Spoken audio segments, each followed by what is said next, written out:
विद्यार्थियों, online class में आपका पुनः स्वागत है।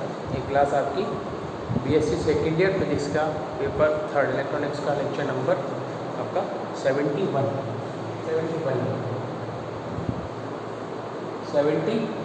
ठीक है। स्टार्ट करते हैं। इसमें हम पढ़ रहे थे एवलांस व्यंजन हमने कंप्लीट कर लिया था जेनर डायोड के लिए।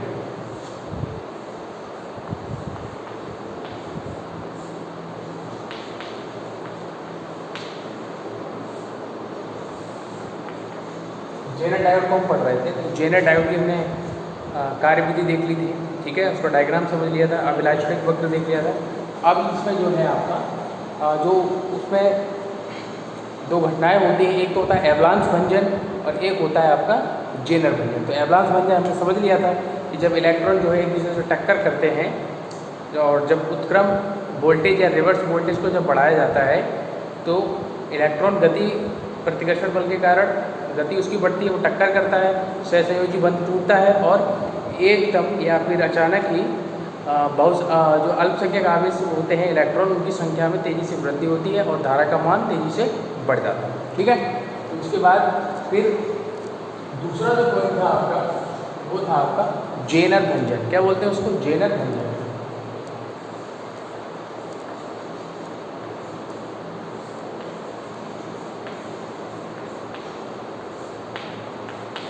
जेनर भंजन में एक जो मेन पॉइंट है आपको ये पता है कौन सा होता है?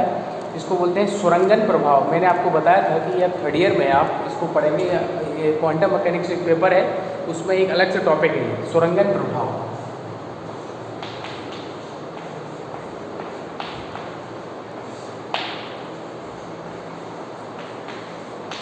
इसके लिए जेनर भंजन में इसका प्रयोग होता है। ये घटना घटती है, इसके कारण धारा का मान तीव्र गति से क्या हो जाता है? बढ़ जाता है। क्या है जरा समझिए।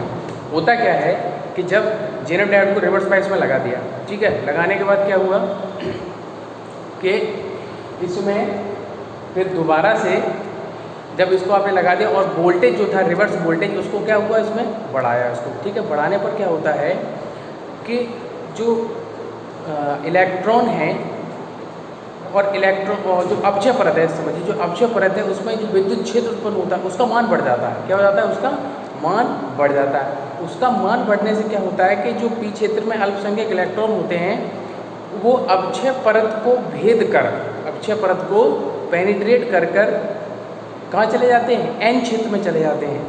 या इसको ऐसे भी समझ सकते हो कि पी क्षेत्र के जो संयोजी इलेक्ट्रॉन होते हैं, पी क्षेत्र के संयोजी इलेक्ट्रॉन वो अक्षय परत को भेद कर, अक्षय परत को भेदते हैं, इसीलिए उसको बोलते हैं सुरंगन प्रभाव। सुरंग का मतलब जानते होंगे आप, उसको क्या बोलते हैं? टनल, ठीक है। तो सुरंगन प्रभाव का मतलब है वो अक्षय परत को छेद करके भेद करके कहाँ पहुँच गए वो सुरंग बनाकर कहाँ पहुँच गए? एन क्षेत्र के चालन बैंड में पहुँच जाते हैं। यही घटना कहलाती है सुरंगन प्रभाव, ठीक है, इस डायोड के रेफरेंस में। तो क्या हुआ कि जब रिवर्स वोल्टेज को जो आपने बढ़ाया तो वोल्टेज बढ़ाने पर जो पी क्षेत्र के जो संयोजी इलेक्ट्रॉन थे वो अक्षय परत को भेद करके एन क्षेत्र के चालन बैंड में प्रवेश कर जाते हैं, ठीक है। तो ऐसे ही जब वोल्टेज को आप बढ़ाते जाते हैं तो अधिक से अधिक इलेक्ट्रॉन जो है वो अक्षय परत को भेद कर कर कहाँ चले जाते हैं? अक्षय परत को भेद करके एन क्षेत्र के चालन बैंड में पहुंच जाते हैं, जिससे धारा का मान तीव्र गति से क्या हो जाता है? बढ़ जाता है। इसको बोलते हैं, यह पूरी जो घटना है क्या कहलाती है? जेनर भंजन कहलाती है, ठीक है। तो समझ में आ गई कि नहीं? सुरंगन प्रभाव, सुरंगन प्रभाव क्या था उसमें कि अक्षय परत को भेद करके दूसरे एन चैनल में चले जाना। पी चैनल के इलेक्ट्रॉन्स अक्षय परत को भेद करके कहाँ चले जाते हैं? एन क्षेत्र के चालन बैंड में पहुंच जाते हैं। इसी को हम क्या कहते हैं? सुरंगन प्रभाव कहते हैं, ठीक है। अब इसी को हम लिख लेंगे यहाँ से, बता दे रहा हूँ।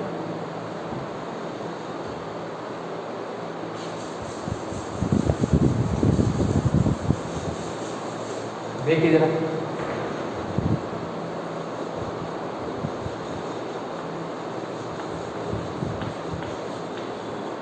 डायोड में जेनर भंजन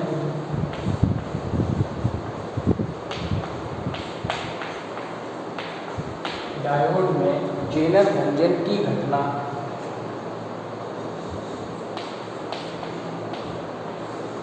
सुरंगन प्रभाव के कारण प्राप्त होती है।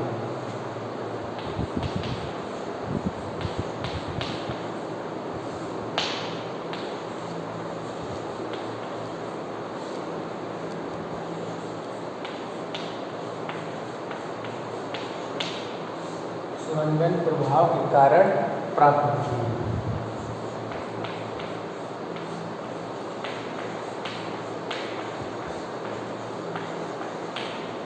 ठीक है, इसमें एक निश्चित उत्क्रम बोल्टता पर जेनर भंजन प्राप्त होता है।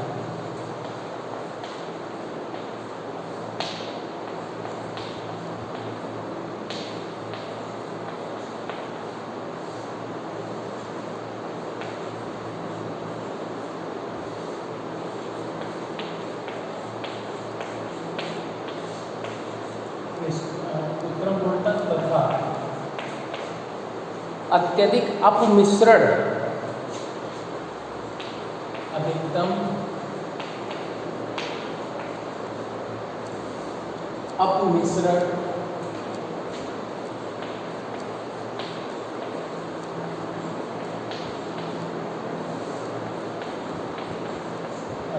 अपमिश्रण की स्थिति में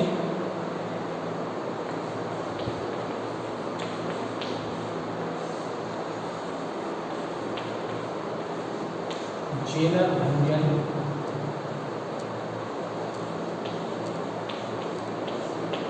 होता है। जेनर भंजन होता है। ठीक है, जेनर भंजन में होता क्या है कि जब उत्क्रम बोल्टता को, पैराग्राफ चेंज करके लिखेंगे, जब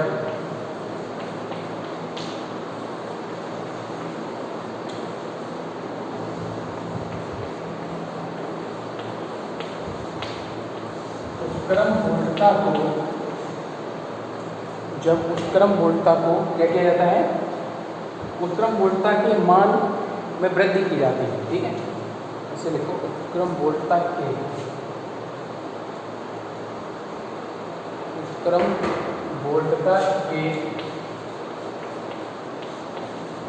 मान में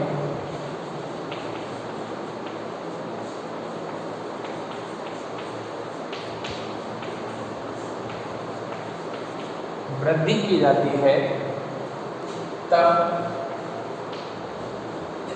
अक्षय परत में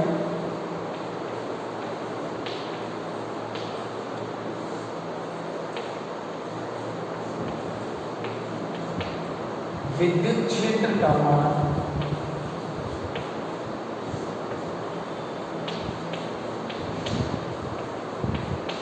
अक्षय परत में विद्युत क्षेत्र का मान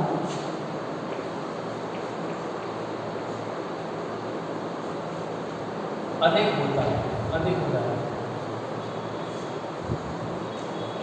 अधिक हो जाता है।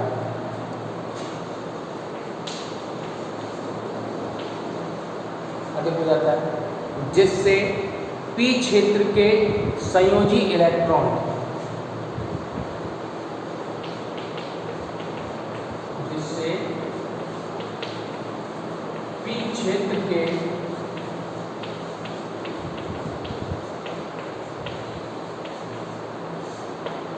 संयोजी इलेक्ट्रॉन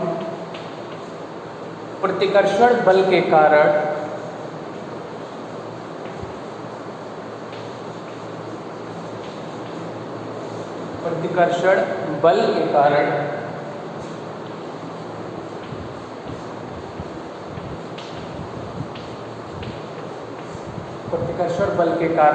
क्या होता है, एन क्षेत्र के चालन बैंड में, पी क्षेत्र के संयोजी इलेक्ट्रॉन प्रतिकर्षण बल के कारण अवक्षय परत को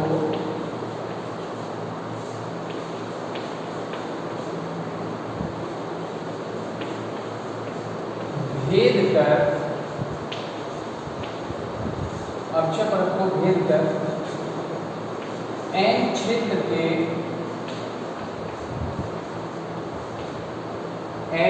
के चालन बैंड में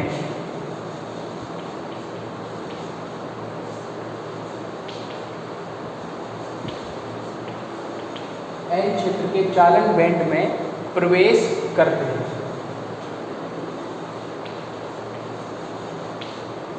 प्रवेश करते हैं। इसे सुरंगन प्रभाव के नाम से जाना जाता है। इसे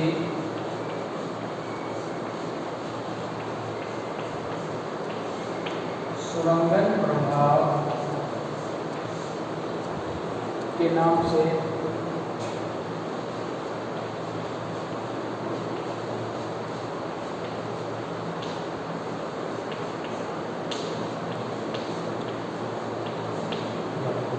तथा इस संपूर्ण घटना को क्या कहा जाता है? जेनर भंजन कहा जाता है।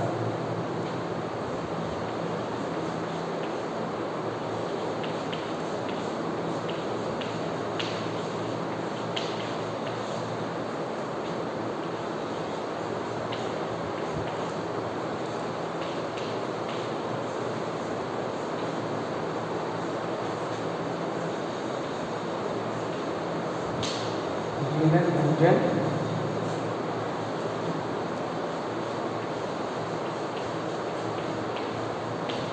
कहा जाता है। ठीक है, इसको नोट करो, फिर आगे बढ़ते हैं।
चलिए देखिए, जेनर भंजन हो गया कंप्लीट। ठीक है, अब एक हेडिंग है, उसको हम स्टडी करते हैं। जेनर डायोड का वोल्टता के स्थायीकरण के लिए प्रयोग। ठीक है, जेनर डायोड का, इसी में आगे लिख देता हूँ, जेनर डायोड का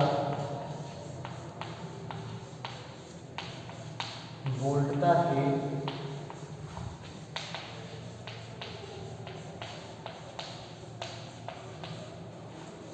स्थायीकरण में प्रयोग।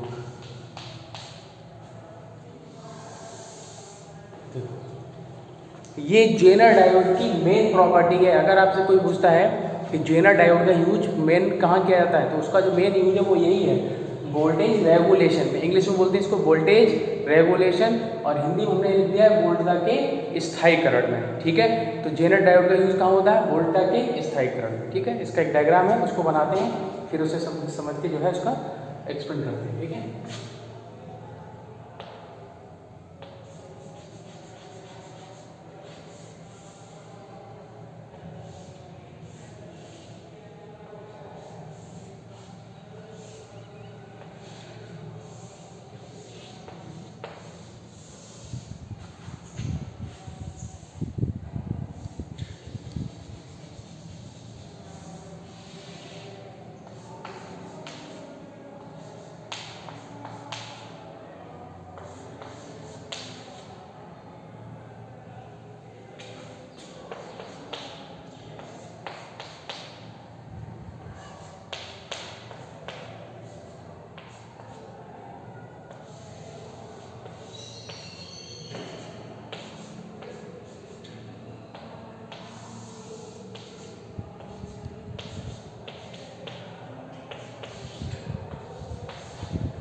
ये है इसका डायग्राम।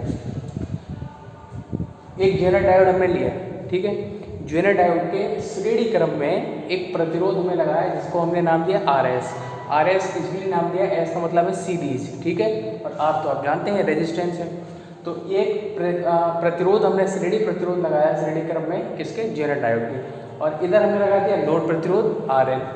यहाँ एक हमने इनपुट वोल्टेज दे दिया जिसको हमने दिखाया VI से, ये इसका high terminal, high voltage terminal, और ये इसका लो वोल्टेज टर्मिनल, ठीक है। यहाँ से I धारा बह रही है इस पॉइंट पर आकर, तो भागों में ये वाला इधर IZ जा रही है और उधर कौन सी जा रही है, IL जा रही है, ठीक है। IL लोड पर और IZ यहाँ जेनर डायोड, और जेनर डायोड के सिरों पर हमने वोल्टेज कितनी मान ली, यहाँ पर VZ, कितनी वोल्टेज मान ली हमने, VZ है, ठीक है। तो ये डायग्राम है, इस डायग्राम के आधार पर हम देखेंगे कि किस प्रकार जेनर डायोड जो है वो वोल्टा के स्थायीकरण में इसका प्रयोग किया जाता है। देखिए जरा, चित्र क्लियर हो गया। अब जरा देखो यहाँ पर एक चीज़ समझिएगा, क्या कि इसमें श्रेणी, ये जो जेनर डायोड और जो प्रतिरोध है ये किस क्रम में लगे हुए, श्रेणी क्रम में लगे हुए, इसी का सारा काम है यहाँ पर, ठीक है। इसको लिख लेंगे बोला नहीं, फिर उसके बाद और समझते हैं इसको। देखिए क्या जेनर डायोड का देख रहे हैं, ठीक है, जेनर डायोड का जेनर डायोड को वोल्टा के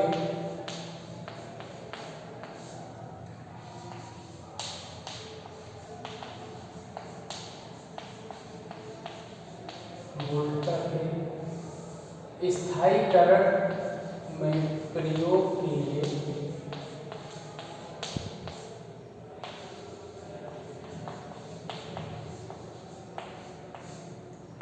इसके श्रेणी क्रम में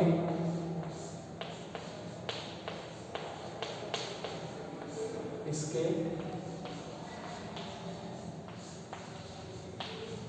श्रेणी क्रम में एक प्रतिरोध संयोजित किया जाता है।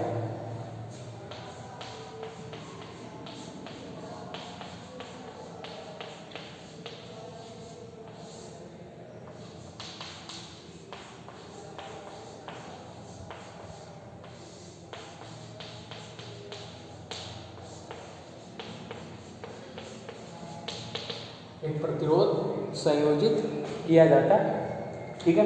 इसके बारे में हमें जो मेन पॉइंट था वो हमने यहाँ पर लिख लिया। अब यहाँ पर क्या करेंगे कि चित्र से स्पष्ट है, क्या चीज़ स्पष्ट है चित्र से, कि इसमें किरचॉफ का नियम लगाओ जरा, ठीक है। चित्र से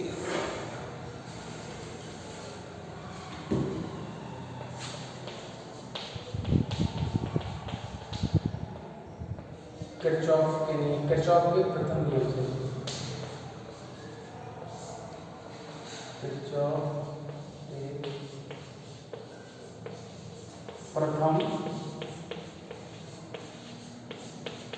नियम से, किरचॉफ के प्रथम नियम से क्या होगा, किरचॉफ के प्रथम नियम I बराबर IZ प्लस IL। किरचॉफ का प्रथम नियम वही तो है ना, संधि का नियम या धारा का नियम। उसमें लगा कि इसको डाला समीकरण नंबर 1, इसको डाले हमने समीकरण नंबर 1। अगर परिवर्तन के लिए हम लें समीकरण 1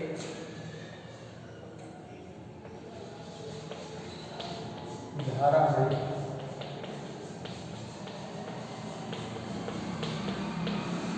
परिवर्तन के लिए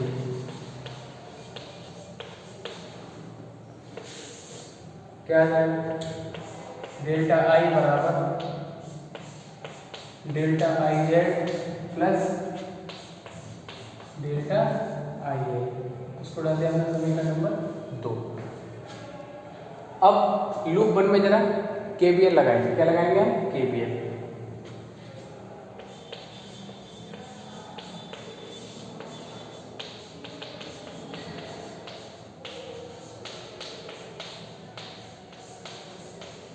लूप 1 में KVL लगाओ, इधर KVL ये VI, इधर RS × I और इस पर जो डायोड है, जेनर डायोड, इसके सिरों पर जो वोल्टेज है उसको हम लेंगे, ठीक है। प्रतिरोध तो है नहीं यहाँ पर, हमें रेजिस्टेंस तो पता नहीं है। अगर रेजिस्टेंस पता होता तो रेजिस्टेंस और ये करंट ले लेते, लेकिन हमें रेजिस्टेंस नहीं पता, इसलिए इस करंट को नहीं लेंगे हम। इसकी जगह क्या ले लेंगे, इसके सिरों पर जो वोल्टेज है, तो वोल्टेज ले लो, या रेजिस्टेंस, यही तो होता है धारा और प्रतिरोध का गुणनफल, या वोल्टेज होता है, तो वोल्टेज हमें पता है, वोल्टेज ले लेंगे। क्या होगा देखो जरा, minus B I plus I R S और प्लस बी जेड बराबर 0।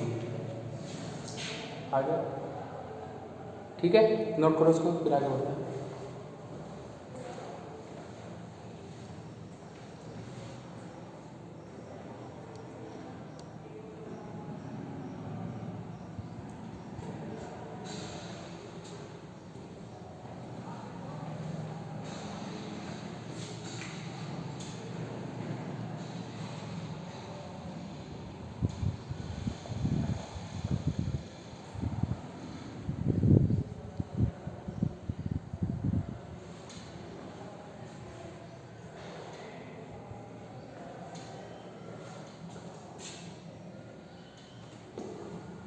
चलिए देखिए,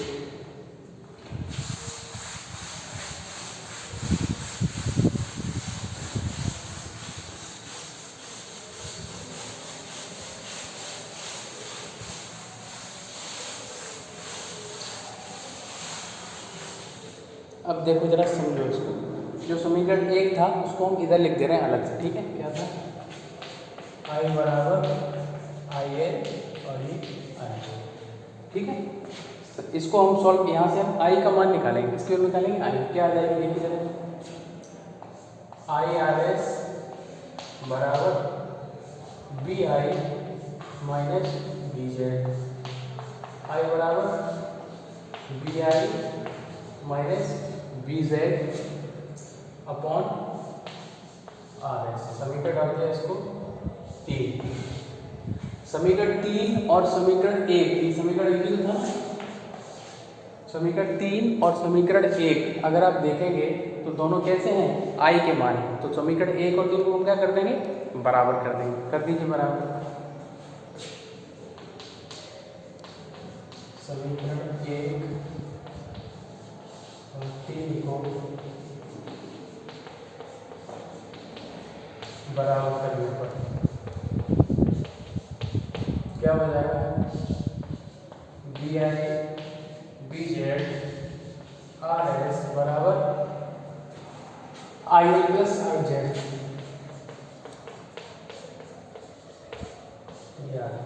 अब इस काम करेंगे, इस आर एस को तो ले जाएंगे इधर और इस पूरे ब्रैकेट को उठाकर ले आएंगे इधर। क्या होगा देखो,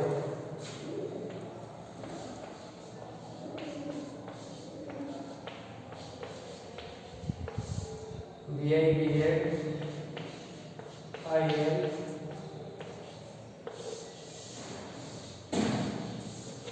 ये तो वो फॉर्मूला है जिसकी सहायता से आप श्रेणी प्रतिरोध का मान ज्ञात कर सकते हैं कि कितने प्रतिरोध का श्रेणी प्रतिरोध यहाँ पर लगा हुआ है जेनर डायोड के श्रेणी क्रम में, जो कि जेनर डायोड को किसके रूप में यूज करवा रहा है, वोल्टता के स्थायीकरण के लिए। आगे और समझो, तो ये आर एस, इसको नोट करो। अब इसको हटा देता हूँ मैं इधर।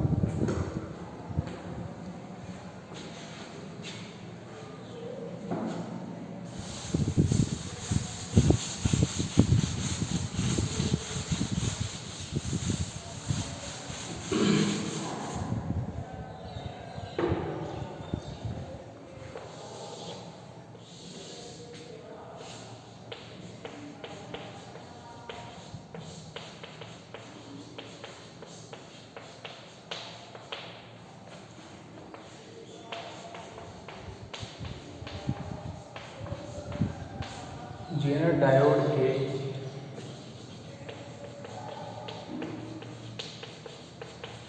श्रेणी क्रम में लगे, जेनर डायोड के श्रेणी क्रम में लगे प्रतिरोध का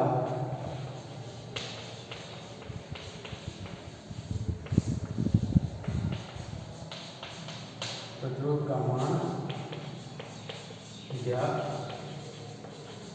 किया जा सकता है। ये तो हो गया इतनी बात, इसको नोट करो, ठीक है, फिर इसको हटा के फिर आगे बढ़ते हैं।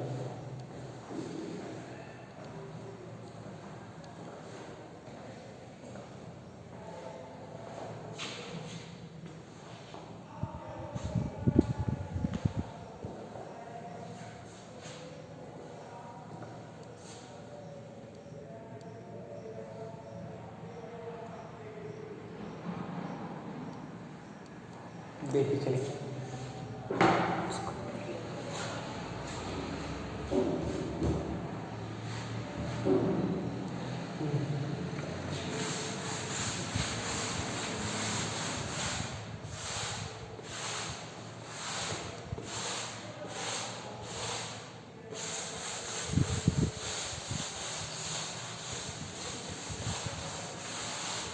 देखो जरा आप ध्यान से, क्या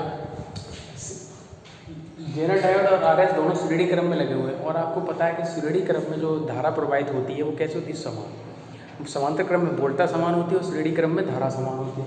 तो श्रेणी क्रम यहाँ प्रतिरोध में धारा कौन सी, आई मेरी है, और जेनर डायोड कौन सी मेरी, आई जेड। इस नियम के अनुसार आई जेड और आई दोनों कैसे होने चाहिए, समान होने चाहिए। अगर ये दोनों समान है तो अगर इसमें परिवर्तन करेंगे जितना उतना परिवर्तन इसमें भी होना चाहिए आई जेड में, क्योंकि समान है, ठीक है।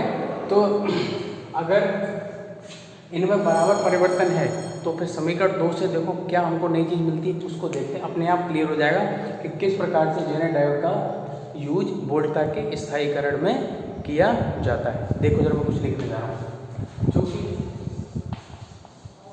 इसको पैराग्राफ चेंज करके लिखोगे जो मैं लिख रहा हूँ, जो कि प्रतिरोध आरएस जेनर डायोड के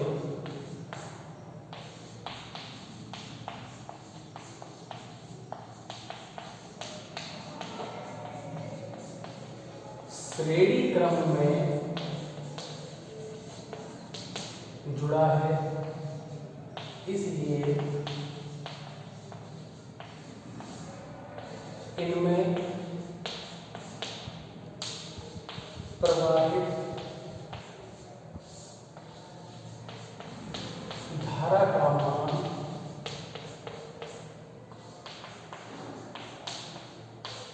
समान होगा, अर्थात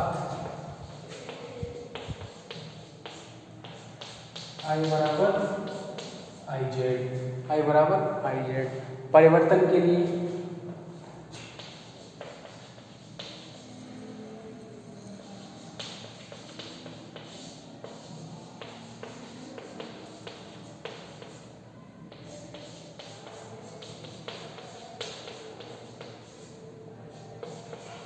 इसको डाल दिया हमने समीकरण नंबर 4। अब ये जो मान है ये समीकरण 2 में आप रखो। समीकरण 2 क्या है देखो जरा,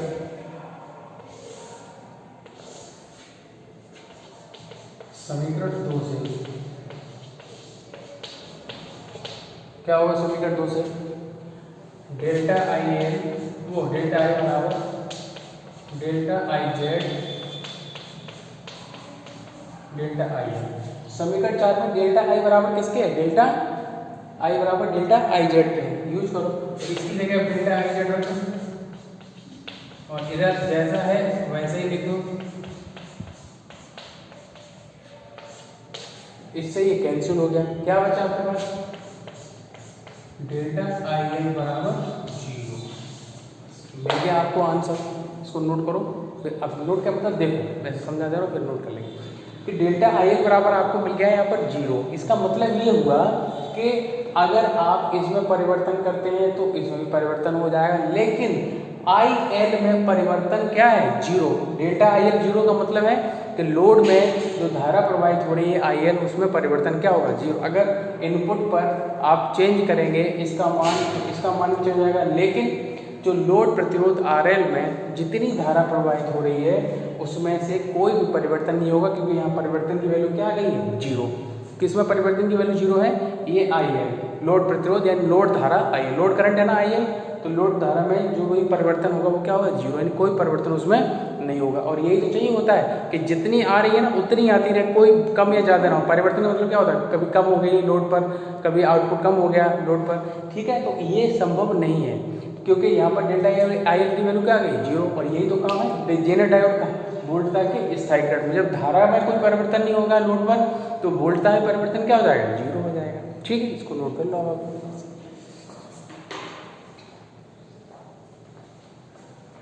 ठीक है, ये हो गया आपका कंप्लीट।